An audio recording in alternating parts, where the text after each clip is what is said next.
जिस चेहरे ने दुनिया को ये यकीन दिलाया कि अब तालिबान बदल चुका है, उसकी सोच, उसके काम करने का तरीका भी बिल्कुल नया है। आज की तारीख में तालिबान के उसी नेता का पत्ता कट चुका है। दावा किया जा रहा है कि तालिबानी हुकूमत में वो हाशिए पर जा चुका है। हम बात कर रहे हैं तालिबान के को फाउंडर और मौजूदा डिप्टी प्रधानमंत्री मुल्ला बरादर की। तालिबान 2.0 में मुल्ला बरादर को बड़ा ओहदा दिया गया है। बावजूद इसके कई दिनों से मुल्ला बरादर गायब है। इस बीच बरादर को लेकर एक बड़े अंग्रेजी अखबार ने दावा किया है मुल्ला बरादर मिसिंग नहीं, तालिबान की मौजूदा लीडरशिप से नाराज है। बरादर की ये नाराजगी कैसे तालिबान के लिए सबसे बड़ा संकट बन सकती है, देखिए इस रिपोर्ट में। अफगानिस्तान में तालिबान सरकार का गठन तो हो चुका है, मगर तालिबान का सबसे बड़ा चेहरा अब भी मिसिंग है। नाम है मुल्ला अब्दुल गनी बरादर। आखिर मुल्ला बरादर कहाँ है? क्यों वो तालिबान की हर मीटिंग, हर कॉन्फ्रेंस से गायब है? फिलहाल इस पर सस्पेंस बना हुआ है। मगर इसी बीच एक अंग्रेजी अखबार ने अपनी रिपोर्ट में दावा किया है कि सरकार के गठन में अपनी अनदेखी किए जाने से मुल्ला बरादर नाराज है।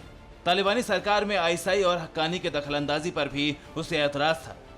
इसी बात को लेकर हक्कानी गुट और मुल्ला बरादर गुट में झगड़ा हुआ। आपको बता दें कि अंग्रेजी अखबार ने मुल्ला बरादर की मिसिंग हिस्ट्री को लेकर जो खुलासा किया, उसका इनपुट दोहा और काबुल में बैठे तालिबानी सोर्स ने ही प्रोवाइड किया। इन्हीं खुफिया सूत्रों के इनपुट पर अंग्रेजी अखबार ने दावा किया कि मुल्ला बरादर नाराज है। लेकिन सवाल ये है कि हक्कानी नेटवर्क और मुल्ला बरादर के बीच ऐसा क्या हुआ जिसके चलते दोनों एक दूसरे के खिलाफ खड़े हो गए? आखिर क्यों मुल्ला बरादर आईएसआई और पाकिस्तान के दखलंदाजी तालिबानी हुकूमत में नहीं चाहता था? ये आपको बताएंगे, लेकिन उससे पहले मुल्ला बरादर के इस बयान को सुनिए। तालिबान बदला हो या नहीं, लेकिन मुल्ला बरादर का अंदाज बदल चुका था। अपने डिप्लोमेटिक अंदाज के चलते ही बीते कुछ सालों में मुल्ला अब्दुल गनी बरादर तालिबान का बड़ा चेहरा बन चुका था।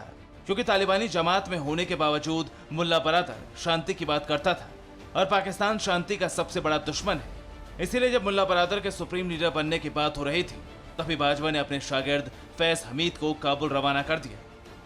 पाकिस्तानी खुफिया एजेंसी आईएसआई के चीफ फैज हमीद 4 दिन तक काबुल में रहे। फैज हमीद के इशारे पर ही पाकिस्तान की फौज ने पंजशीर में हमला किया। पाकिस्तान की मदद से ही तालिबान पंजशीर पर कब्जा करने में कामयाब रहा। इसी एहसान के बदले पाकिस्तान ने अपने आतंकी गुट हक्कानी नेटवर्क को तालिबान सरकार में अहम पदों पर काबिज करवा दिया। क्योंकि हक्कानी नेटवर्क के आतंकियों को पाकिस्तान ने ही तैयार किया है। दुनिया के हर आतंकी की तरह ही हक्कानी नेटवर्क की पनाहगाह पाकिस्तान में है। इसीलिए सिराजुद्दीन हक्कानी से लेकर अनस हक्कानी तक को तालिबान ने बड़े ओहदों पर बिठाया। बस इसी बात से मुल्ला बरादर का माथा ठनक गया और वो काबुल से कांधार चला गया। मगर आपको बता दें कि मुल्ला बरादर का इस तरह रूठना, इस तरह तालिबानी हुकूमत का बाइकआउट करना तालिबान के लिए खतरे की घंटी बजा सकता है। क्योंकि पूरी दुनिया ये जानती है कि बरादर ही वो चेहरा है जिसने तालिबान का पॉलिटिकल ढांचा तैयार किया। नहीं तो अब तक तालिबान को दुनिया एक आतंकी संगठन ही मान रही थी। मगर बरादर ने दुनिया के तमाम मुल्कों से बात की तालिबान की मान्यता को लेकर, आर्थिक मदद को लेकर, ताकि तालिबान आसानी से अफगान में सत्ता चला सके। लेकिन जिस तरीके से तालिबानी कैबिनेट में मुल्ला बरादर की अनदेखी हुई, ऐसे में इसका खामियाजा भी तालिबान को ही भुगतना पड़ेगा। Bureau report, TVN Bharatvarsh. परवाह देश की, सोमवार से शुक्रवार रात 10 बजे TV9 भारतवर्ष पर।